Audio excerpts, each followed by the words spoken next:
Hello, dear listener. Please subscribe to our channel. Enjoy watching. Hold on, brother. The commander of the Blades pressed his unshaven cheek against him, then pulled away. He patted his shoulder and tried to look into his eyes. The departing fighters left him a few grenades and full magazines. They shook hands, guiltily avoiding eye contact, understanding that they wouldn't meet him again in this world. Finally, the farewell ended, and the unit carrying the wounded departed over the pass. Kisa still had a lot to do. He started carrying stones and stacking them on the parapet, leaving a loophole sufficient for firing. When everything was done, he pulled his beloved Tanto from its sheath and placed it nearby. He thought for a moment, then did the same with his pistol. He smoked a bit into his sleeve, realizing that it wouldn't change anything anymore, and began to scan the surroundings through binoculars. There was no other road through the pass. They would definitely come here and run into him. Here's a smudged. Life was crap. Maybe the end would be dignified. After half an hour, he noticed scouts. 3 figures, completely unconcerned, almost undisguised, were walking down the path, confident that they had nowhere to run. Garza smoothly squeezed the trigger as he had been taught. A short burst from his rifle broke the silence. 2 of the figures fell as if hitting an invisible barrier. The third one jerked back, shouting something guttural. The enemy took cover and opened intense return fire. Brits whizzed overhead, striking the rocks and showering him with granite fragments. Garza fired single shots, carefully conserving ammunition. But the enemy quickly caught on and dispersed across the terrain, hiding behind large rocks. Their dense suppressing fire kept Garza from raising his head. Several lead projectiles hit near the embouchure. Seems they've zeroed in, the thought flickered. Out of the corner of his eye, he managed to catch the bearded figure aiming a grenade launcher at him. Without hesitation, he pulled the ring and the grenade fell next to the bandit. An explosion and silence followed. Garza knew it wouldn't last long. Soon, the bandits would recover and regroup. Everything would start anew. I wonder if our guys managed to reach the helicopter. One thing he understood was to hold on as long as things were going smoothly, and most importantly, not to die too early. Otherwise, everything would be in vain. Dusk gradually fell. Here, in the mountains, it grew dark earlier than on the plains. Garza could barely distinguish his enemies now. It seemed they were trying to encircle him, hesitating to launch a final attack. Finally, they made their move. The figures started to advance, using short dashes to close in on the trench, gradually tightening the noose. They were less than 100 meters away. Garza responded with short bursts, attempting to pin the enemy down behind the rocks. For a while, he succeeded. Eventually, he used up his last grenade. A sharp pain shot through his head, and hot blood streamed down his face. He wiped it away with his palm and lay on his back. He loaded the last magazine. The starry sky gazed down on him indifferently, forming random constellations. Tears welled up in his eyes for some reason. Adagep, Finn, don't cry. It's good no one can see him. Garza rolled onto his stomach again and pressed against the AKM's sight. One by one, he squeezed the trigger, watching as the enemy diminished. As with the loss of blood, his head began to spin, and his strength waned. But he didn't allow himself to relax.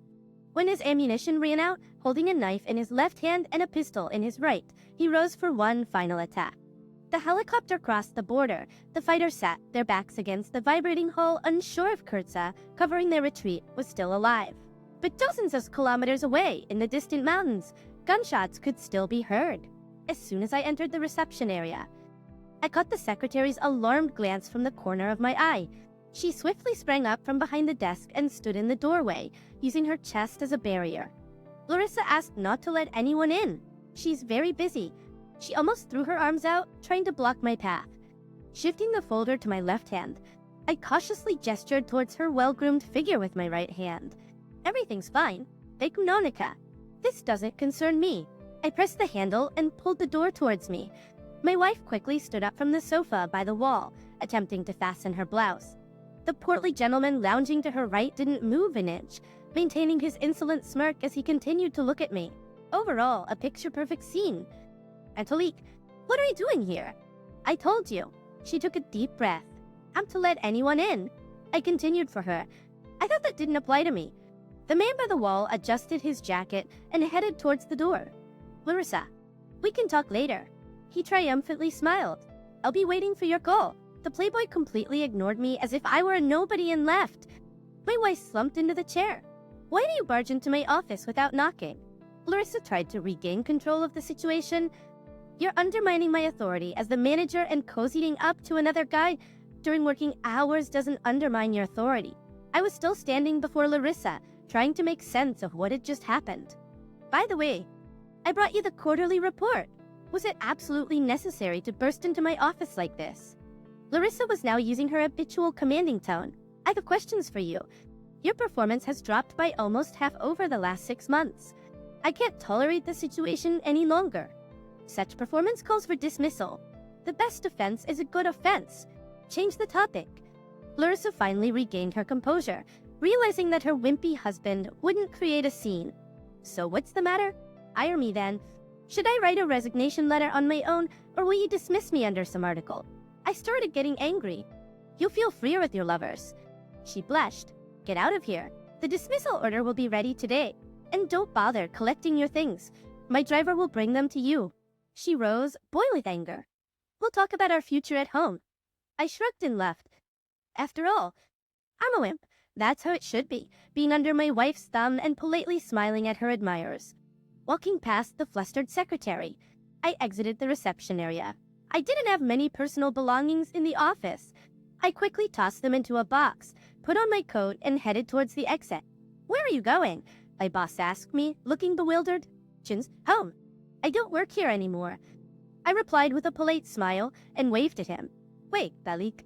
You have a lot of orders pending. Clients will leave us if you quit. The boss was stammering, trying to hold me back. It's not a big deal. You can handle it all. I opened the doors and stepped into the corridor.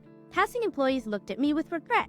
The news of my dismissal had spread quickly around the office. The Plankton had a new topic for discussion.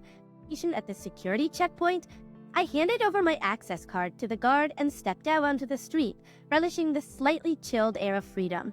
Have you gone mad? Larissa, firing your own husband? Elena Prokofyevna even jumped on her chair. And what will your father say? Oh, Elena. He won't say anything. I think my dad can see for himself who I married. He's a wimp through and through. Another man would have caused a scene, would have come after Vadil. Larissa's face even reddened from righteous anger. And this one just stands there, eyes on the ground. Humble something. Is he even a man? Larissa, you have children, don't you? When are provoking your husband? The conversation had even made Alina forget about her coffee. He's a handsome guy. Look, there will quickly be a huntress. Alina, please. Who needs him? Well, I don't know. Larissa, don't regret it. By the way, are those his children? Alina Prokofyevna looked at Larissa's face. Larissa remained silent, pretending she hadn't heard the question. Clearly, uncomfortable questions were meant to be ignored. Definitely silly. Alina Prokofyevna thought. Her husband's a gem, always at home, taking care of the kids. Hardly drinks, adores his wife. And she can't find her place. All right, dear. I should go. There's a lot of work waiting. Alina got up and kissed her friend on the cheek. Bye-bye for now. Larissa's mobile phone started ringing. It was her father. The woman made an annoyed grimace. Hi, Daddy. How's everything with the contracts? Did Vitalik bring the agreements to you? Her father got straight to the point. By the way, he did a good job. He got Vostaf to budge. He's willing to work with us. He just wants Vitalik to assess all the risks and contact him tomorrow. Give your husband a treat tonight. Yes, I'm having a small party to celebrate the deal. I'm expecting you and Vitalik. We'll have some good meat and wine. Her father left and hung up. Darn it. Larissa even cursed. She realized that after what had happened in her office, her husband wouldn't accompany her anywhere. His Highness had taken offense. But oh well, wasn't it me who put him under my thumb? She called for her car and, leaving the company to its own devices, headed home to sort out the situation. Going to your father's party? Larissa, are you crazy? Bring your Vadim along, especially since you're parading him around openly. I stood with my back to her, focusly pouring bourbon into a glass. I looked at the light, admiring the rich color of the drink, and leisurely drank it all, swallowing even the ice chunks. Honestly, I don't understand anything about this beverage, but I had to keep up appearances. Italik stopped talking nonsense. Bibim is just our partner. There's nothing between us and there can't be. She stumbled, searching for the right word, only love you. Strangely, her words seemed ambiguous to... Father insisted that we would be there. He wants to talk to you. Larissa kissed me on the lips, simulating an otherworldly passion, and went to get dressed. I stood for a while thinking, then went into the bathroom, deciding to shave. Passing by your bedroom through the half-open door, I heard my wife's faint voice. Larissa, trying not to attract my attention, was talking on the phone. Yes, everything's fine. He's incapable of jealousy. Definitely come. We'll have time. She giggled softly. Well, of course, only you. Kisses. I quickly walked into the bathroom. When we arrived, the party was in full swing. It gets dark early in October, so the lawn in front of my father-in-law's house was illuminated by colorful lights. For a while, my wife and I, pretending to be a loving couple, mingled among the guests. Then her mother called Larissa, and I went over to a group of men gathered around the grills. The scent of roasting meat spread across the lawn. I was still far away when I heard a familiar voice. She's quite the babe. We're going to do great things. The brazen Vadam was laughing as he told a story, surrounded by a group of men on the couch. What about her husband? Someone asked. Oh, the husband is a loser, a born cuckold. He'll even hold a candle for us. Vadim exclaimed with satisfaction. You should see that cuckold. I stood behind him and listened intently. She's just the kind of girl we need. The way she moans when she comes. Vad continued to brag, yes, that Alpha Goat can't believe Larissa doesn't see who she's gotten involved with. Ah, the loser Vaidi teased with a smirk. Where's your little wife? Her mother called her to talk. I stammered, embarrassed. And who are you talking about just now? Her, of course, my dear. Vadim chuckled, but the men around him didn't join in. A menacing silence hung in the air. Vadim was surprised by such a turn of events. He looked at me, but it was too late to back down. He was losing face. Run, call her here. Tell her I'm inviting her. He pushed me in the shoulder. Everything happened very quickly. There was a crunch. Vadim, awkwardly trying to protect himself with his hand, suddenly fell onto the scorching grill. His right cheek touched the hot metal. Hot metal. The distinct smell of burning flesh filled the air. He lay motionless for a while, his cheek searing, and then awkwardly fell onto the damp evening grass. A few people rushed towards him, trying to help. In the dim twilight, his bright red cheek was clearly visible. No one understood what had happened. Everyone started shouting at once. Call an ambulance. I shouted the loudest. Yes, poor Vadian. Instant karma had caught up with him. Two things at once, a broken arm and a seared cheek. I wonder which hand he was holding his glass with. My car, crunching rubber over brick debris, pulled up to the abandoned workshop. I left the party without waiting for the end. Funny, I decided not to spend the night at home. The bankrupt metal construction plant, which was situated on the outskirts of the city and surrounded by a birch grove, was purchased by me from the city hall for a laughable price. It was solely my acquisition. Neither my father-in-law nor my wife had any idea about my purchase. Only a handful of people knew about the abandoned factory, mostly those who helped me renovate it. It's not the entire factory, just the second floor of the assembly workshop. I invested a certain amount and transformed this most preserved building into a fairly comfortable living space. I installed surveillance cameras, monitoring practically the entire perimeter of the plant. I also connected the cameras installed at my home, in the bedroom and the living room. When I set them up, I never thought about my wife's infidelity. I connected them just in case. I had no idea that this case would present itself so soon. I wonder how long she's been fooling around with that idiot. 6 months? A year? Well, what does it matter? The most important thing is to execute my plan and then surprise my beloved wife. I pity her? So for now, let's play the fool. The living quarters occupied the entire second floor of the abandoned workshop. I took out a half-empty bottle of vodka from an old refrigerator and poured myself a third of a glass. I skewered a pickled cucumber with a fork. Now that's what I need. Not that stinky Irish moonshine. Bring another glass. I activated the alarm and reclined on the couch. I needed to rest. Today had been anything but easy. I lived in a happy family for 5 years. Exactly that much time passed until the tragic incident that drastically changed my life for the worse. It was the day when my father died in a car accident. My mother grieved for a short while. It turned out she already had a beloved person for a year and a half. She referred to him as Vaskai. We, the children, were twins, a boy and a girl. My mother took Inga, my sister, and left with her new husband, leaving me in the care of my grandmother. I lived with my grandmother, more or less for 3 years until her death. My mother, dressed to the nines, showed up at the funeral. She quickly sold my grandmother's apartment and sent me to an orphanage. I was 8 years old by then, and I understood perfectly well what was happening. My mother would visit with my sister, who tried her best to keep her distance from me, acting like some princess. I had no desire to show brotherly feelings towards her either. Let the devil take her. I tow it out. A memory that stuck with me forever was of a girl chewing candy, dressed like a princess, who called me a beggar. The contempt in her eyes when she tossed a piece of candy at me was unforgettable. Eat up, beggar. Left in the orphanage, my mother and sister quickly vanished. I was left all alone in the world. I won't describe my life, there were ups and downs. But one thing I quickly learned, if you don't protect yourself, no one will. I learned to fight my way through life with my fists. During all my time in the orphanage, my mother never visited me once. It seemed she had better things to do. After finishing the 11th grade, I enlisted in the army. The service came easy to me, so after a year, I entered a military academy.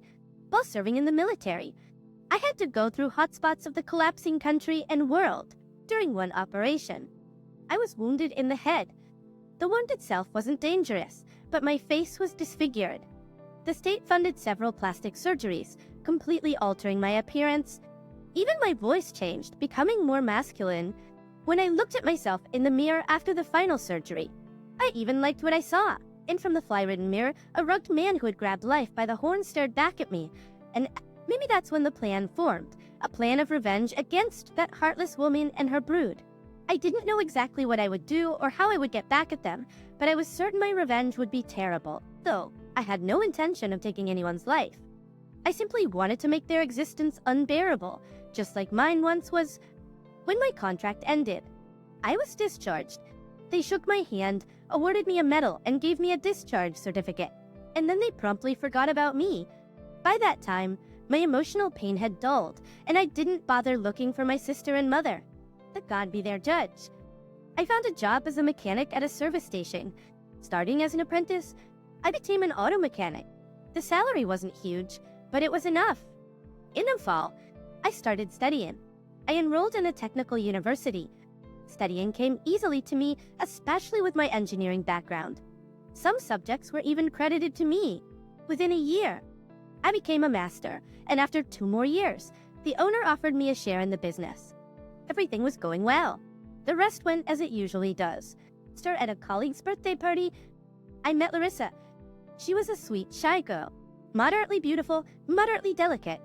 I courted her for almost half a year until, to my surprise, I realized I was in love, to such an extent that I couldn't imagine my future without her. She introduced me to her parents. Her father owned a huge construction company, so my future wife was used to a comfortable life. I didn't hide the fact that I had spent my childhood moving between orphanages. Her parents frowned, grumbled disapprovingly, but didn't object to their daughter's choice. Before New Year's, we had a wedding. 9 months later, our son was born, and 3 years after that, our daughter. By the time I turned 30, I had become a handsome man. Looking through the city, I caught interested looks from girls and young women. But I loved my wife deeply, the more and more as time went on. Funny how that works. The longer you live with someone, the deeper you become entwined with them. I loved my wife to the point where I'd willingly give my life for her. And it wasn't just empty words. Nearly 8 years passed until I noticed changes in my wife. Things started to shift at some point. Suddenly, I became a worthless failure, incapable of providing for my family. I worked at the service station, serving as co-owner and deputy director, and my money had always been enough. But now everything changed. When I came home, the buzz of the sawmill would start, and the psychological manipulation would begin. That's when the abandoned factory entered the picture. I started spending more and more time there. Yet, I still had no inkling of my wife's infidelity. Until one day, I saw it for myself on my monitor screen. Not only did I see it, but I heard her talking about me a year ago. Her father hired me at his company. That's how I found myself under the direct supervision of his deputy, who was also my wife. She finally put me completely under her thumb. I signed contracts, transferred money, equipment, all while working primarily for myself. I had an incentive. Everyone in that family was worth something to each other. That's when the plan re-emerged, and nothing could divert me from my chosen path. I prepared my escape routes with sadistic pleasure, intending to leave destruction in my wake. I enthusiastically played the role of the cuckold, so convincingly that everyone believed it. especially my unfaithful wife. To start, I opened dummy accounts in offshore banks where I periodically redirected money from my father-in-law's company. Nobody really took me seriously, considering me a total fool. Decades, I established a company in another city where funds from the offshore accounts began to flow. This company remained in the shadows, and for a while. A few years after getting married, a fellow soldier offered me an interesting job abroad in my original field, but I declined at the time because I was at the peak of happiness. He left me his business card, saying that people with my skills and training would always be in demand.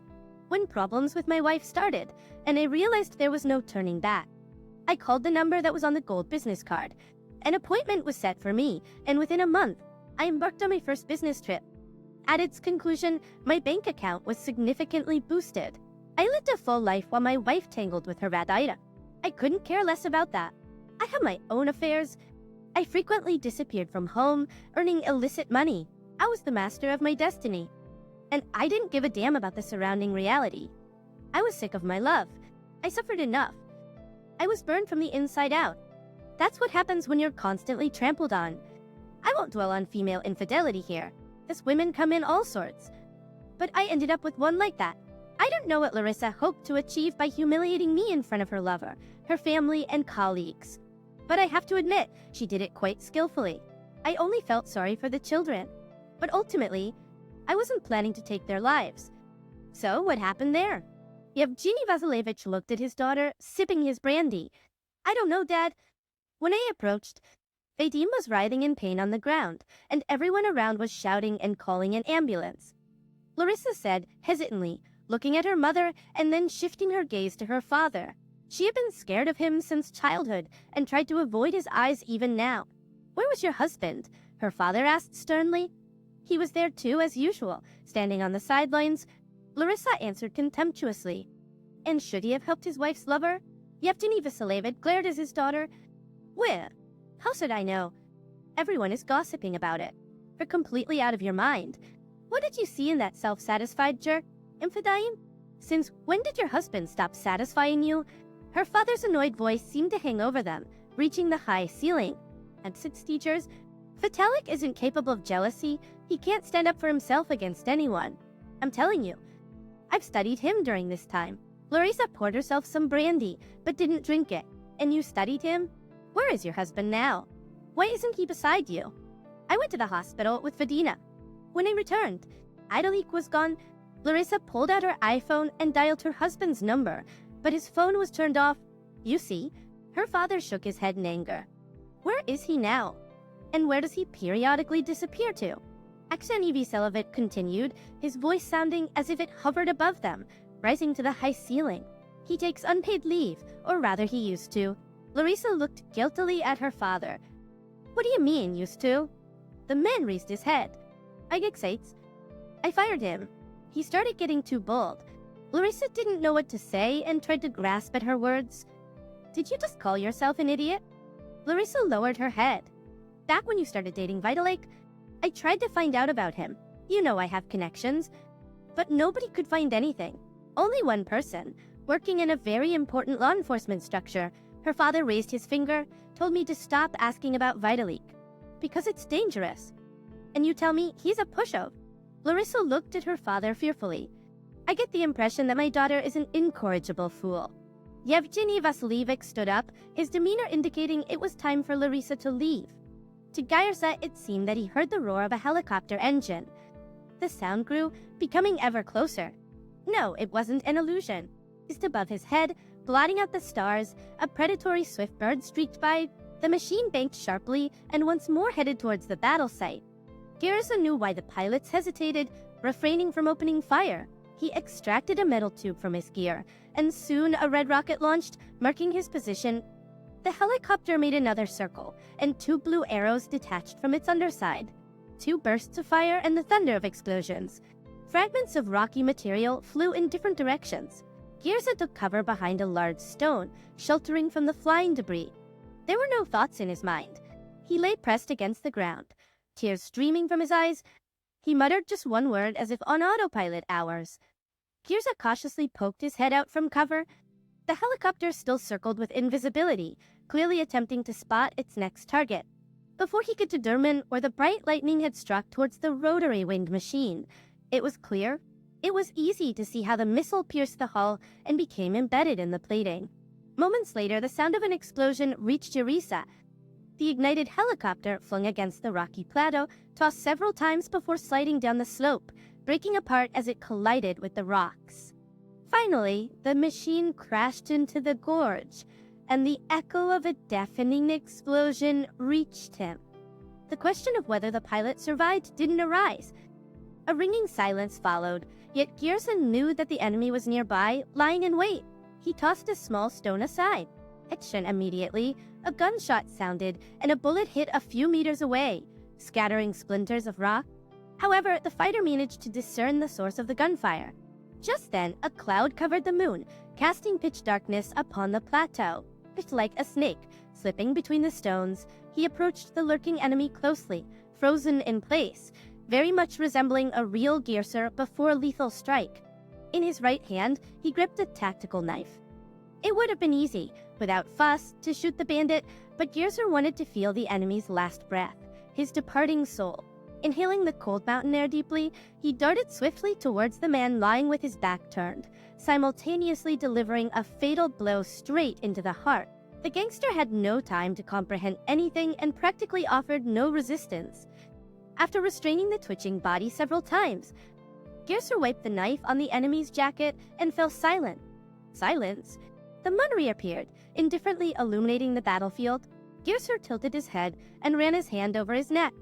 Yes, there was blood, but his head didn't hurt, meaning the impact was just a graze, scratches notwithstanding. He got to his feet. Schnell adjusted his gear, slipped his hand into the breast pocket of his jacket, and found the textured grip of his pistol, returned the knife to its place, looked around orienting himself using the slightly snow-covered rocks. Gearser slowly moved down the gentle, albeit occasionally steep slope. The weather was deteriorating. A gust of cold wind struck, leaf-colored clouds securely concealed the frightened moon, and a fine, annoying rain began to fall. Enveloped in the damp mist, Gearser pulled his hood over his head and slowly descended into the valley. Suddenly, the deteriorating weather was opportune. In such conditions, bandits were unlikely to display heightened vigilance. And what vigilance could there be when one can't see a thing just 3 meters away? An alarm clock rang, simultaneously accompanied by the beep of a laptop. An email had arrived. Stretching. I leisurely slid off the couch and glanced at the monitor. All right, the final transaction went through successfully. The funds securely settled in my account. Well, only a little left to go. Bid a fond farewell to my whore of a wife and her bloodsucker of a father, and smoothly vanish into a new life. These thoughts lifted my spirits. Humming something by the Beatles, I shuffled across the cold floor in my old slippers and entered the bathroom. I stared at myself in the mirror for a while. The question of shaving didn't arise. My 3-day stubble fit well with my loser image. I brushed my teeth and scratched my hairy chest. Frilly. I looked like a monkey, but women enjoy burying their faces in my curly hair. I don't know what they find appealing about it, but it's their call. I emptied the remains of the expensive cologne onto my closely cropped head. Slipped on a stretched-out undershirt, returned a computer. The cell phone next to it was ringing insistently.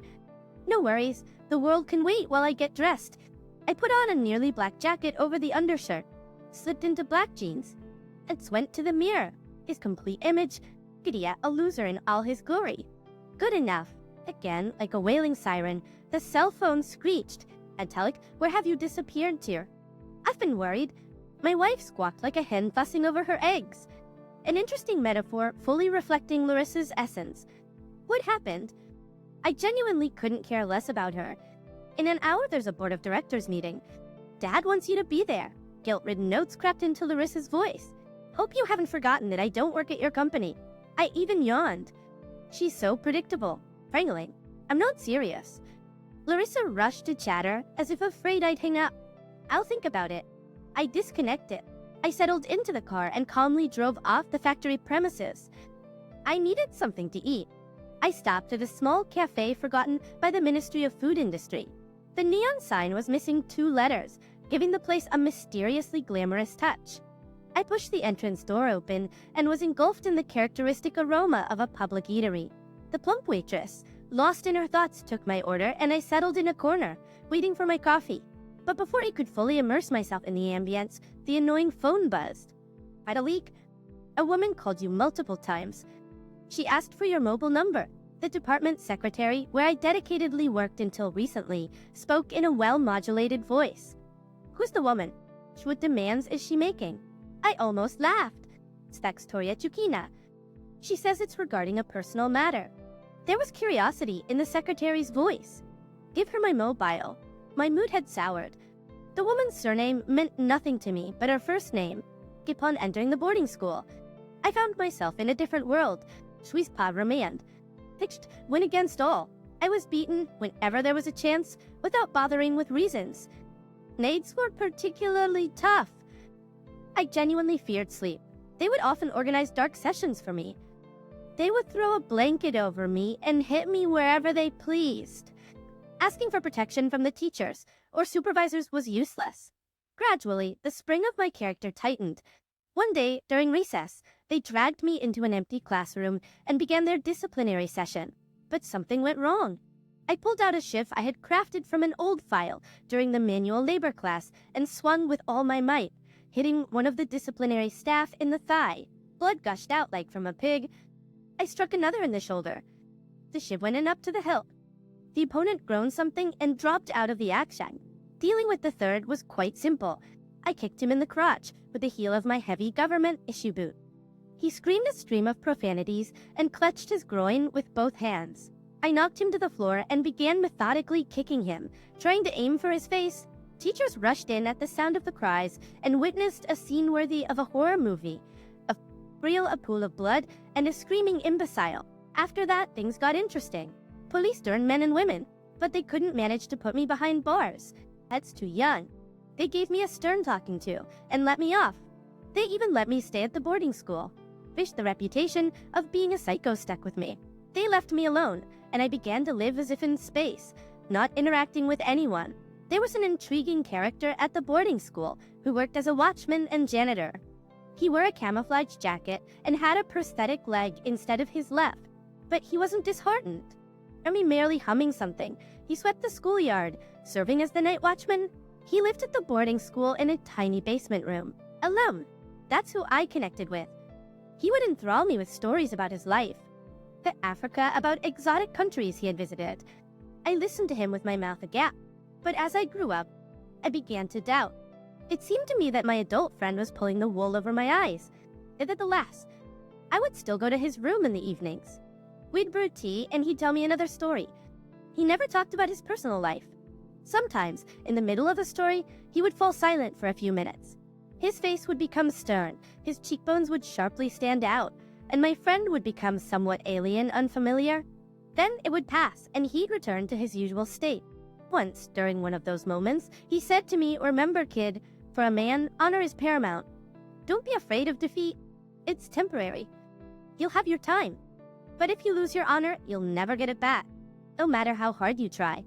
And remember, there are concepts like love and loyalty. They're not separate things. Love is loyalty. There's no love without loyalty." My friend sighed and began telling something cheerful. He died when I was in my final year. They buried him with little pomp at the military cemetery. They fired shots over the grave and played the anthem. Silent people in military uniforms stood around, sternly looking at the grieving woman in black. I distinctly remember the little pillows with numerous medals and the ceremonial cap pinned to the lid of the coffin. An hour later, Hughes emerged onto a barely noticeable mountain trail. After walking a few dozen meters, he decided to take a break when he heard the sound of footsteps and someone's conversation around the bend. A group of people were coming along the trail, and he realized that besides the bandits, no one else could be walking here. Jerza pulled out his stekin and took a step aside, but it was too late. They spotted him. There were 4 of them. 3 seemed to be locals. 2 were around 20 years old, the third a bit older, presumably their leader. The fourth person, dressed in rags through which one could see a long neglected body with hands tied behind her back, was being led on a rope looped around her neck. They stopped, exchanging bewildered glances upon seeing an unfamiliar man in faded camouflage. "Stop," ordered the eldest. He was about 5 meters away, standing with his left side facing Giriza, an automatic rifle held against his chest.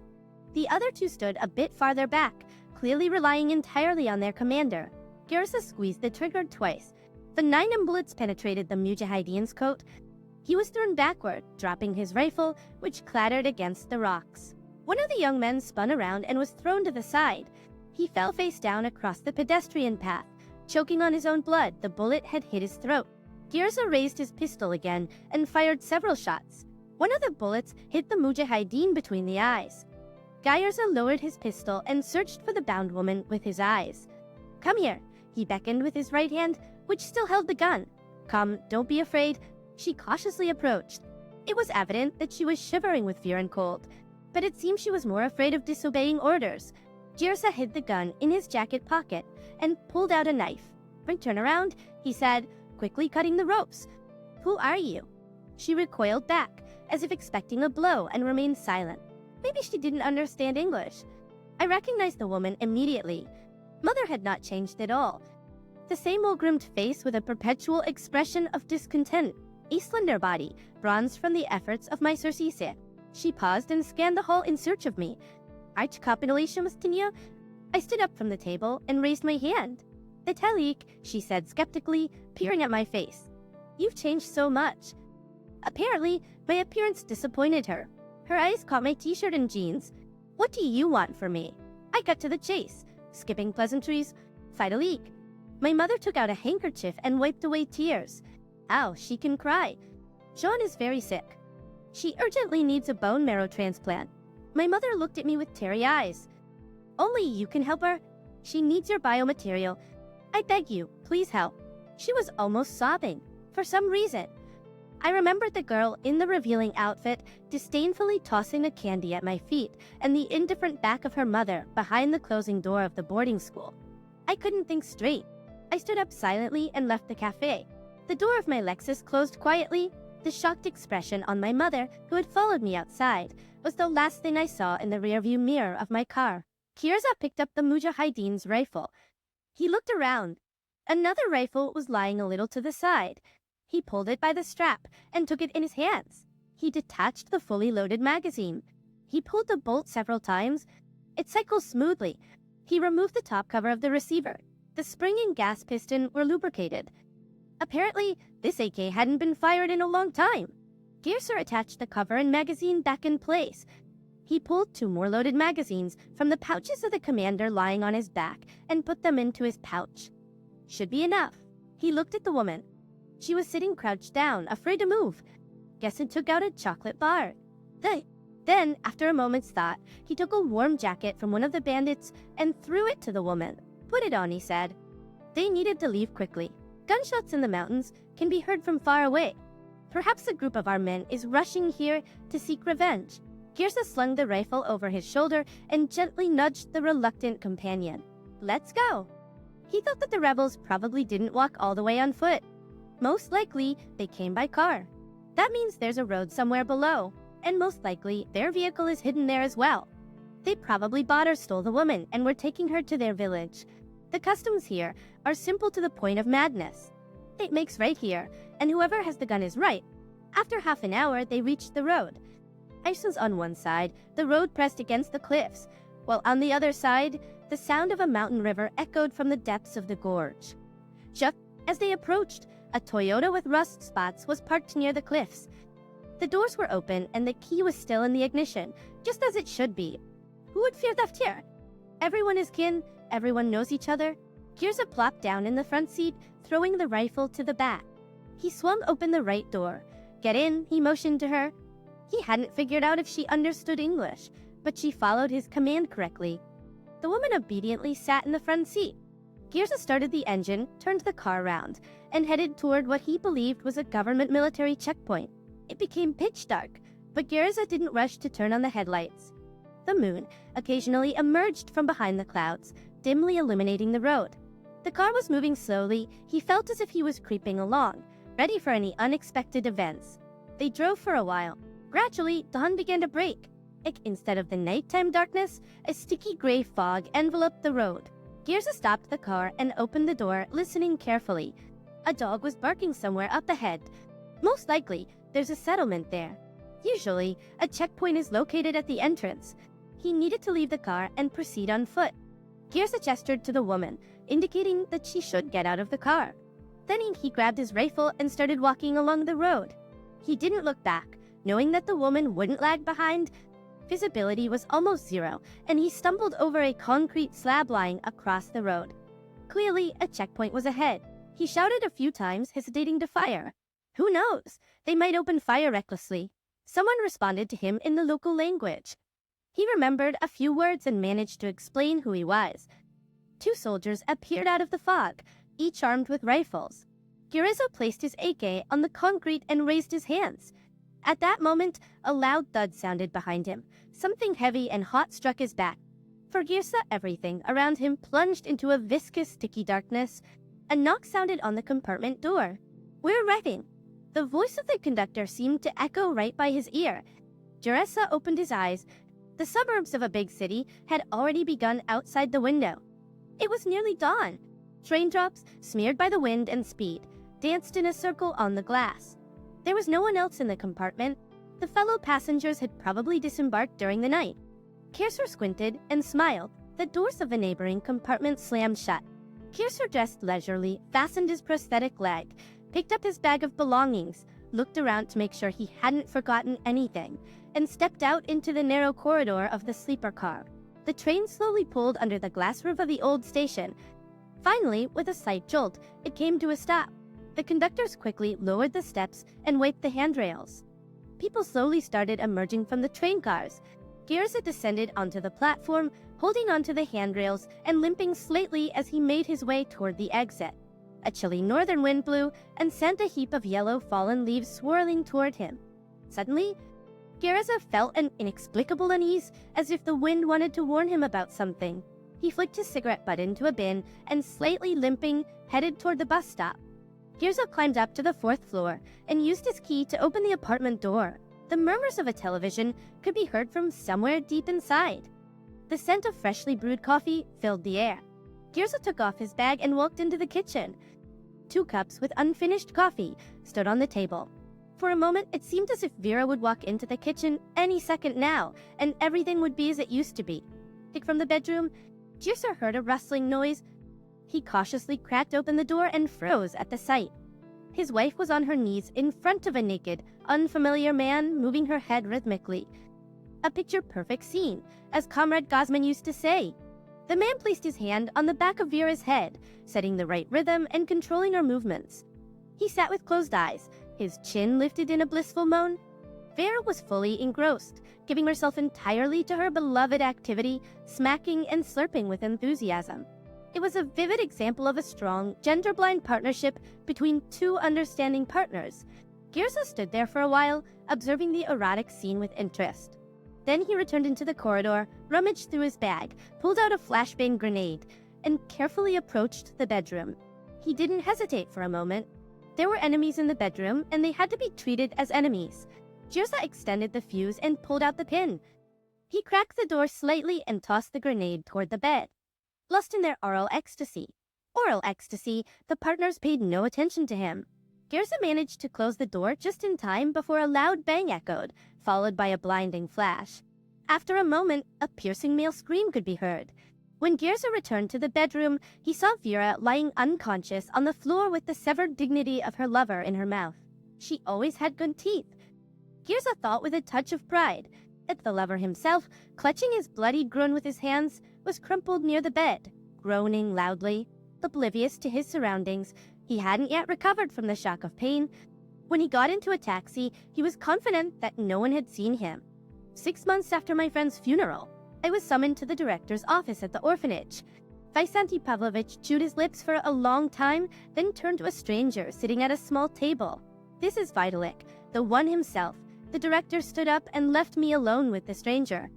"Well, hello there, the one himself, Vitalik." He extended his hand toward me. The handshake was firm and light.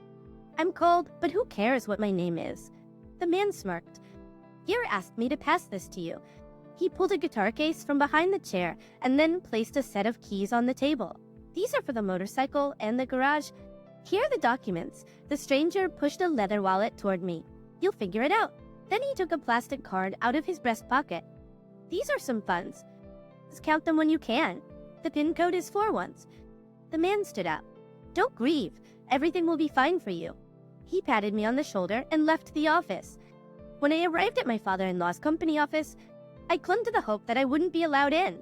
However, I was met by the head of the security department himself, who promptly escorted me to the conference room. As I entered, the whole gang was already gathered. My father-in-law looked at me with disapproval, but didn't say a word. I took a seat by the wall, displaying an air of indifference to those assembled. After all, I was not a member of the board of directors in any way, and until then, I had no idea what the hell they wanted from me. The main agenda of the board of directors meeting was the transfer of company management to my wife, Larissa. Her father retained control over the company, but was handing a portion of the shares to his daughter. Owen took me into account. My opinion wasn't considered. After a while, everyone dispersed, leaving only my wife and father-in-law. Talik, it's time to talk. My father-in-law got straight to the point. You saw that I handed over the company to Larissa. She wants to appoint Vadim as the manager. You know him. It's her prerogative. She wants a divorce from you. I understand you have 2 children, but there's nothing to be done. You will pay child support and participate in their upbringing as best you can. My father-in-law glanced at Larissa. So that's how it is. Thanks. I don't think there will be a problem with raising the children. I placed 2 documents with imposing coat of arms stamps in front of my father-in-law. What's this? He picked them up and attempted to read. The results of DNA paternity tests. None of the children are mine. It's probably best if their biological father takes care of raising them. I looked pointedly at Larissa. Is that Vadim, dear? She flinched at the question and blushed. I filed for divorce. You'll be left with nothing, with your backside bare. My lawyers will bleed you dry, like a leech. My wife's pretty face contorted with a grimace. She was nearly shouting with anger. As if waiting for the right moment, 2 young men entered the conference room. These are our lawyers. They will handle the divorce. My father-in-law wiped his sweaty forehead with a handkerchief, as if he had been fearing something all this time. Damn, they surrounded me from all sides. I tried to contain my emotions. Mr. Lehman, your spouse has filed a petition for divorce and property division. If you wish, you can invite your own lawyer. One of the young men smirked. So be it. He continued, we represent your wife's interests in her divorce case against you. We thought maybe we can reach some private settlement instead of battling it out in court. Are you absolutely sure you don't want to bring your lawyer? We bother. I've no intention of contesting anything, I said, looking at my father-in-law. Poor guy, he broke into a sweat. I don't get what he's afraid of. The lawyer took a voice recorder out of his briefcase. Would you mind if I record our conversation? I didn't mind, but I immediately pressed the button on a small device in my pocket. Let's determine your assets. Mr. Lehman, the lawyer, looked at my wife. According to your wife, you have 2 cars, a bike, the house where you live with your wife and children, as well as bank accounts. The bike and the house were mine before the marriage. I tried to speak calmly.